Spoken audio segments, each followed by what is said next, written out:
इख्तियार वली साहब बैठे होते, लेकिन बदकिस्मती से जब भी मुश्किल आती है इनकी लीडर भी इस मुल्क से भागते हैं और वो भी ये भी भाग जाते हैं।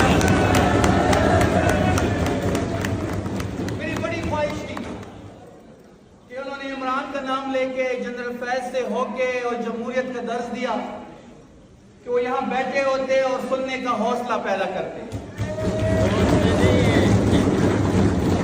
क्योंकि जमहूरियत में आपके पास सुनने का हौसला होना चाहिए। जमहूरियत में आपको क्रॉस क्वेश्चन सुनने का, उसका जवाब देने का हौसला होना चाहिए। मेरे भाई ने बात की जनरल फैज की। जनरल फैज को हमें विरासत में तो नहीं मिला था, इसी इदारे का जनरल था। अपना इदारा ठीक करो, फिर अपना इदारा ठीक करो। हम कोई विरासत में तो नहीं लेकर आए थे जनरल फैज को। फिर इस तरह अगर हम कहानियां खोलने बैठे तो फिर 11 सितारों की पार्टी जनरल जिलानी वाली थी। नवाज शरीफ जनरल जिलानी की पैदावार है। अगर ये कहानियां हम खोलने बैठे फिर हम गराज से स्टार्ट लेंगे, हम फिर 1989 से स्टार्ट लेंगे। फिर हम ये भी बताएंगे कि कौन अटक के किले में बंद होकर माफिया मांग रहा था, उस मुल्क से भाग रहा था। और मेरा लीडर और उसकी बेगम बुशरा बीबी चट्टान की तरह खड़े हैं सिस्टम के खिलाफ।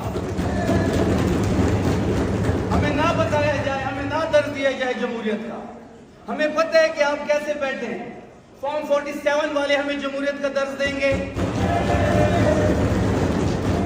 इनको शर्म नहीं आती कि एक फॉर्म 47 की वजीर आजम का कोऑर्डिनेटर होकर जाली वजीर आजम का जाली कोऑर्डिनेटर दर्ज देगा मुझे।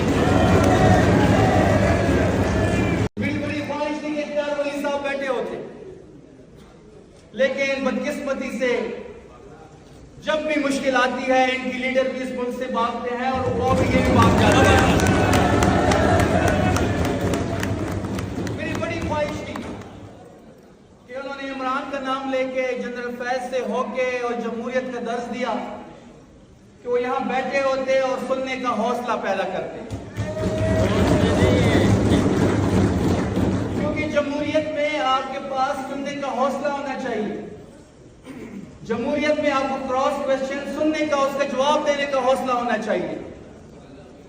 मेरे भाई ने बात की जनरल फैज की। जनरल फैज को हमें विरासत में तो नहीं मिला था, इसी इदारे का जनरल था। अपना इदारा ठीक करो, फिर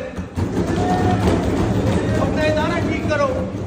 हम कोई विरासत में तो नहीं लेकर आए थे जनरल फैज को। फिर इस तरह अगर हम कहानियां खोलने बैठे तो फिर 11 सितारों की पार्टी जनरल जिलानी वाली थी। नवाज शरीफ जनरल जिलानी की पैदावार है। अगर ये कहानियां हम खोलने बैठे फिर हम गराज से स्टार्ट लेंगे,